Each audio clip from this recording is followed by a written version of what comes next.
So first of all thank you so much sir. And చాలా దగ్గర ఏంటంటే ప్రతి ఒక్క చోటికి విజిట్ వెళ్ళినప్పుడు అలీ గారు అంటే ఎందుకు అంత ఇష్టం అంటే వెరీ కైండ్ హార్టెడ్ ఉంటారు, అందుకే అంత ఇష్టపడుతుంటారు ఆడియన్స్, ఏ జనరేషన్ ఉన్న వాళ్ళు కూడా. సో ఇంత ఫాలోయింగ్లో వస్తూ ఉంది, ఎట్లా అనిపిస్తుంది అలీ గారు? చాలా బాగుంది.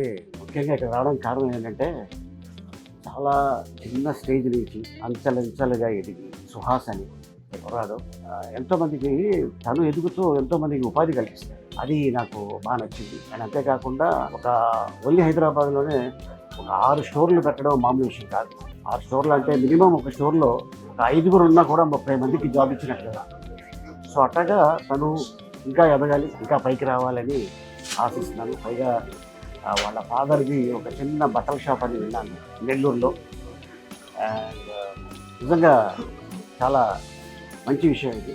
అండ్ అంతేకాకుండా దీంట్లో నో కలర్స్, నో షుగర్స్, ఏదైతే ఉందో ఫ్రూటు, పైగా ఏంటంటే ఒక బోర్డు పెట్టాడు తను. అది నాకు చాలా బాగా నచ్చింది. అదేంటంటే జనరల్గా ఐస్ క్రీమ్ తింటే జలుబు వస్తుంది, సొమ్ములు వస్తాయి అంటుంటారు, కానీ ఇది మా ఐస్ క్రీమ్ తింటే అక్కడ ఏమీ ఉండదు. నేను అడిగా ఈ ఫీల్డ్లోనే ఎందుకు దిగామంటే దీని మీద పిహెచ్డీ చేశాను సార్ నేను, సో దానికోసం రావటం జరిగింది అని చెప్పడం జరిగింది.